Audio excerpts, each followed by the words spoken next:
এই পৃথিবীতে আমি এক অভাগিনী নারী। এই পৃথিবীতে আমার কিছুই নেই, অনন্ত নিরাশা, দুঃখময় প্রাণের কাতরতা। তা শোনারও কোনো মানুষ নেই, কেননা আমি জগৎ মাঝারে কলঙ্কিনী, আমি বারাঙ্গনা। আমার আত্মীয় নেই, বন্ধু নেই, বান্ধব নেই। তথাপি আমি পরমহংসের স্নেহধন্যা, নাট্যাচার্যের আশীর্বাদ ধন্যা। বাংলায় আদর্শ রঙ্গালয় প্রতিষ্ঠার জন্য আমি আমার জীবন আহুতি দিয়েছিলাম। তাই বাংলার প্রতিটি রঙ্গালয়ের অন্দরে আমি আছি। মানুষ আমাকে মনে রাখুক বা নাই রাখুক, আমি আছি, ছিলাম ও থাকব। আমি নটিকুল সম্রাজ্ঞী, আমি বিনোদিনী, আমি নটি বিনোদিনী, নটি বিনোদিনী, নটি বিনোদিনী।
এমন লোকটা তো আমি ভাবতেই পারিনি। তুমি ভালো গান শুনতে চাইলে কি না, নরেন দত্ত বাড়ি থাকলে তার গানই তোমায় শুনিয়ে দিতাম। সে বাড়িতে ছিল না বলেই তোমাকে থিয়েটারে নিয়ে গিয়ে এমন গান শোনালাম যা জীবনেও তুমি ভুলতে পারবে না। 5 ঘন্টা ঠায় বসে থিয়েটার দেখলে, গান শুনে কত মাথা দোলাচ্ছিলে, এখন কি করছো? আরে আমি কি জানি যে ওগুলো মেয়ে ছেলে? তাছাড়া তুমিও তো আমাকে বলনি যে থিয়েটারে আজকাল মেয়েরাই মেয়ে সাজে। দুনিয়ার শুধু লোক জানে গিরিশ ঘোষের দল মেয়ে নিয়ে থিয়েটার করছে, আর তুমি জানো না?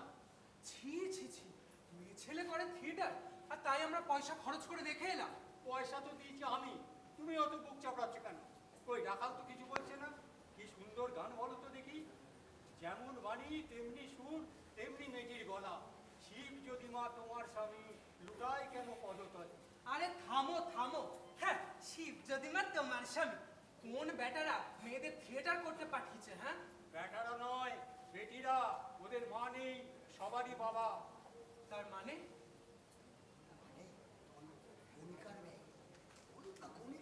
মানে ওরা গণিকার মেয়ে। গণিকার মেয়ে? ভদ্রলোকের ছেলেদের এই অধঃপতন। অধঃপতনই বটে। বাংলা রঙ্গলায় প্রতিষ্ঠার জন্য এরা যে ত্যাগ স্বীকার করেছে, দেশবাসী আর তার দাম দিচ্ছে না। রক্ষে করো। মামা যদি শুনতে পায় না আমরা ওই নরকে গিয়ে ওই অভিনেত্রীদের গান শুনে 5 ঘন্টা কাটিয়েছি, তাহলে এই রাখাল তো ছেলে মানুষ। ছি ছি ছি ছি, বেশ্যানি অভিনয়। ও আবার মানুষ দেখে নাকি? অত হেনস্থা করো না ভায়া। মুনি ঋষিরা কি বলেন জানো? যেখানে দেখিবে ছাই, উড়াইয়া দেখো তাই, পাইলেও পাইতে পারো অমূল্য রতন। বেশ বলেছিস, বেশ বলেছিস, বেশ বলেছিস। কোন পাথরের গাদায় পরশ পাথর লুকিয়ে আছে তা কি কেউ জানে গো? তা কি কেউ জানে? রামচন্দ্র যখন সমুদ্রে মাছ দিতে চাইলেন, জলে কেউ পাথর ভাসাতে পারেনি গো, পেরেছিল এক বানর সৈন্য। মামা, মামা, কিরে ফোপাচ্ছিস কেনে? সবই তো তুমি জানো মামা, আমাদের কোনো দোষ নেই। এই রামদা আমাদের ভুলিয়ে নিয়ে গিয়েছিল। কি যে হলো মামা, কিছুতেই না যেন উঠতে পারলাম না। তুমি আমায় মাফ করো বাবা, আমি যে মহাপাপী। আমি আর কখনো এমন কাজ করবো না। কি করেছে রে রাম? নরক দর্শন করতে গেছে। নরক? নরক কোথায় দেখলি রে? কাল রাত্রিরে মামা আমি আর রাখালে থিয়েটার দেখেছি। সে তো আমিও দেখি, ছোটবেলায় আমিও তো যাত্রা গান করেছি। এ সে জিনিস নয় মামা, এ হচ্ছে বাগবাজারের গিরিশ ঘোষের পেশাদার থিয়েটার। মামা